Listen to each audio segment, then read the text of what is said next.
A very good morning to all my class 12 students. It's a Sunday morning and today I wish to discuss with you this beautiful poem, Keeping Quiet, composed by Pablo Neruda. It's poem number 3 of your textbook Flamingo.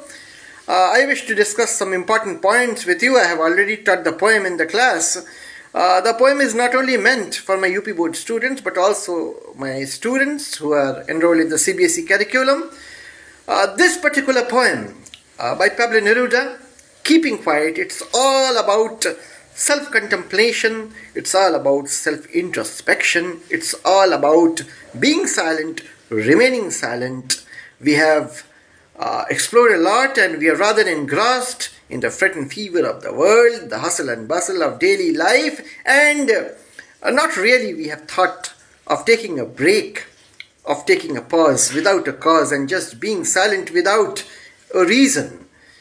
So why not just become silent? Why not just delve deep into the self? Why not just meditate within just for a minute rather?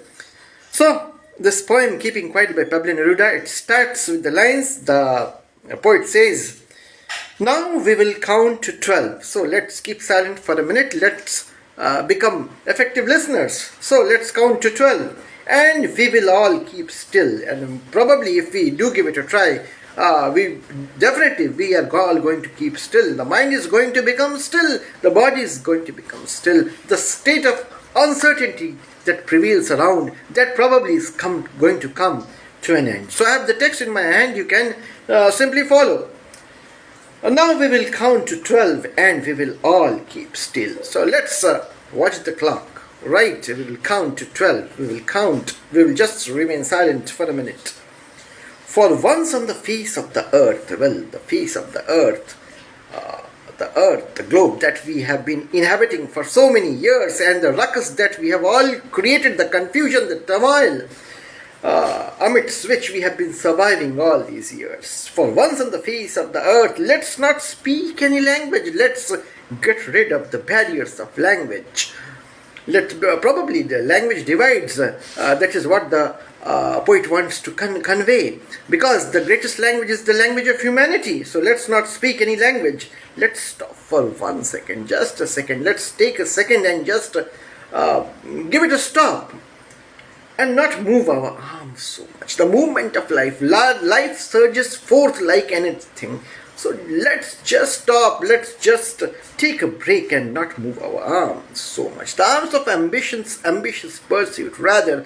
So let's sit still and let's just do nothing for some momentous moments which are really going to pay a lot. It would be an exotic moment, not this moment when we are going to imbibe and emulate silence. No, it's going to be an exotic moment of sort. It's going to the moment, that particular moment when thought comes to a standstill, thought ceases to exist. It's going to be a marvelous and strange experience. So let's just experience it. It would be an exotic moment without rush, without engines. The brutality of modern life, the brutality of our industrial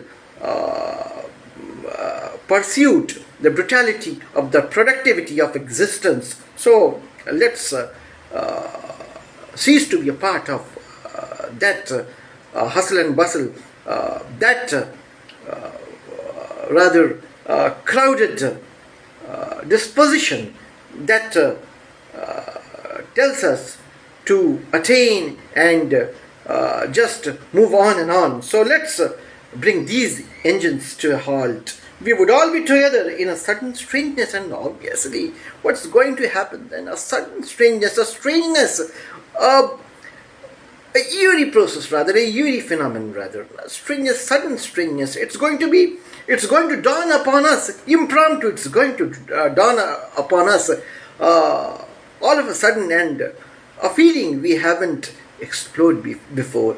So let's feel that strangeness rather. What else is going to happen? Let's find out. Fishermen in the cold sea, you can follow the lines. Fishermen in the cold sea. Now, the fishermen who follow the daily routine of life would not harm whales. All these processes, they must have been hunting the whales for the sake of a living for so many years. So let's take a break.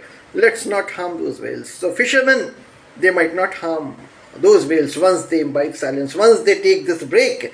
And the man gathering salt would look at his hurt hands. Probably the man who has been gathering salt from the sea beaches, he just didn't have the time to look at his hurt hands, at the bruises and the scars